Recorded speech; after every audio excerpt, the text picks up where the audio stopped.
माँ के आंचल से परे एक सौतेली माँ की अनकही दास्तान।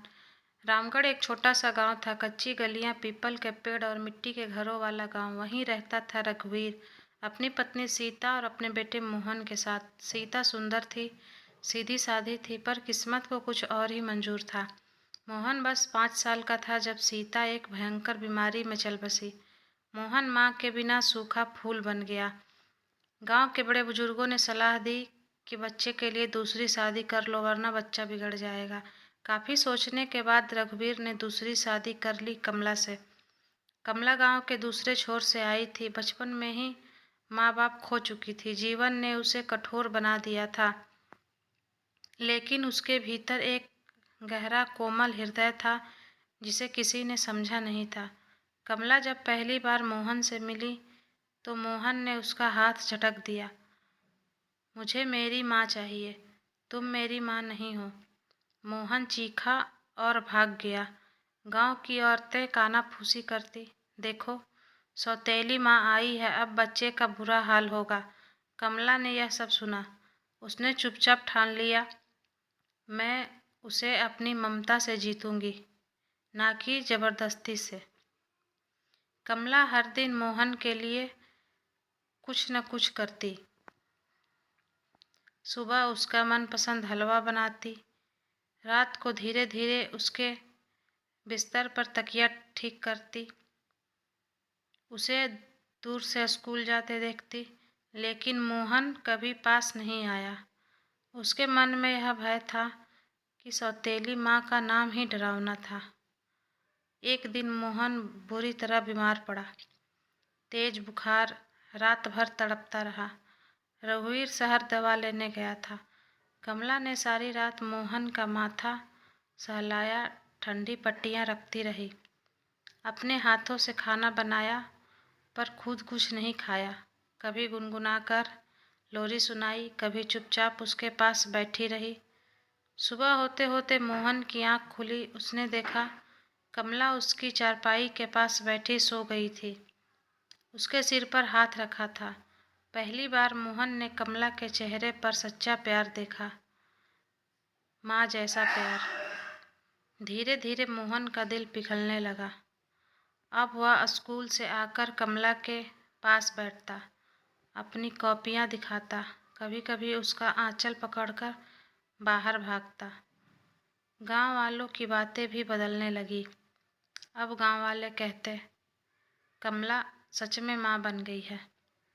रघुवीर की आंखों में भी संतोष लौट आया।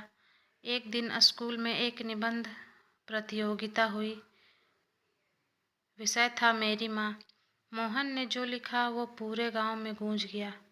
मेरी माँ वो है जिसने मुझे जन्म नहीं दिया, लेकिन जिसने मेरे जीवन को फिर से जीने लायक बना दिया। माँ वो है जो आंचल से नहीं, दिल से बांधती है। मेरी माँ कमला है। कमला की आंखों से आंसू बह निकले। उसने मोहन को गले लगा लिया। उस दिन पूरे रामगढ़ ने जाना कि सौतेली माँ भी सगी माँ से कम नहीं होती, अगर दिल में प्यार सच्चा हो। समय के साथ मोहन जवान हो गया। अब वह गांव के स्कूल का सबसे होशियार लड़का बन गया था। हर टीचर उसकी तारीफ करता, लेकिन हर सफलता के पीछे एक साया था, कमला माँ का त्याग। कमला ने अपने गहने बेचकर मोहन की पढ़ाई का खर्चा उठाया। रघुवीर खेती से जो थोड़ा बहुत कमाता, उसमें घर मुश्किल से चलता। लेकिन कमला ने कभी मोहन को कमी महसूस नहीं होने दी। मोहन जब रात को पढ़ाई करता तो कमला चुपचाप उसके पास बैठकर चाय बनाती रहती, उसके नोट्स सही करती, गणित के सवाल हल करने में उसकी मदद करती। कमला ने खुद तो कभी स्कूल नहीं देखा था, लेकिन मोहन की किताबें पढ़ पढ़ कर खुद भी ज्ञान पाने लगी थी। मोहन ने गांव में 10वीं में टॉप किया। पूरा गांव उसकी तारीफ करता फिर रहा था। गांव के सरपंच ने एक सभा में कहा, मोहन तू रामगढ़ का गौरव है, अब तुझे शहर जाकर आगे बढ़ना चाहिए। लेकिन शहर जाने का मतलब था ज़्यादा खर्च, अकेलापन और सबसे बढ़कर माँ से दूर रहना। मोहन बहुत दुविधा में था। उसने कहा, मैं नहीं जाऊंगा मासा, मैं यहीं रहूंगा आपके पास। कमला ने मोहन का माथा चूमा और बोली, बेटा, असली प्यार बांधता नहीं, उड़ने के लिए पंख देता है। जा बेटा, तू उड़। तू जितनी ऊंचाई पर जाएगा मैं उतना ही गर्व से कहूँगी, वो मेरा बेटा है। आंखों में आंसू लिए मोहन ने माँ के चरण छूकर विदा ली। शहर में जीवन आसान नहीं था। मोहन ने दिन में कॉलेज में पढ़ाई की, रात को ट्यूशन पढ़ाकर अपना खर्चा चलाया।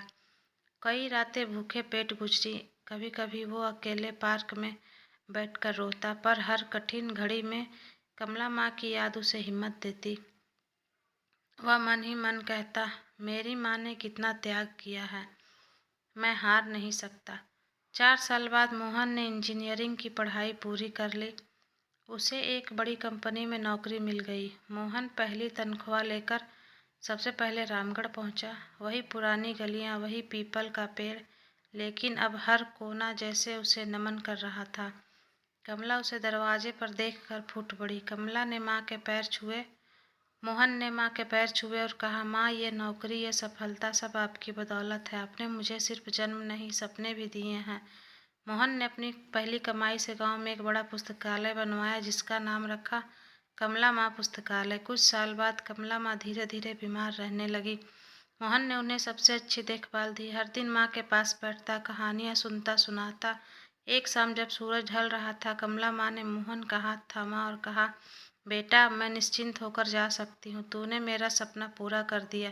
भगवान तुझे हमेशा खुश रखे। कमला माँ ने मोहन के हाथ में हाथ रखकर चुपचाप अपनी आखिरी सांस ली। कमला माँ के जाने के बाद मोहन ने एक व्रत लिया, हर उस बच्चे की मदद करूंगा जो माँ की ममता से वंचित है।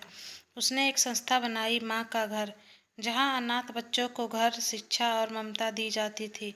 जब कोई बच्चा मोहन को मासा कहता तो उसकी आंखों में कमला माँ की झलक चमक उठती थी।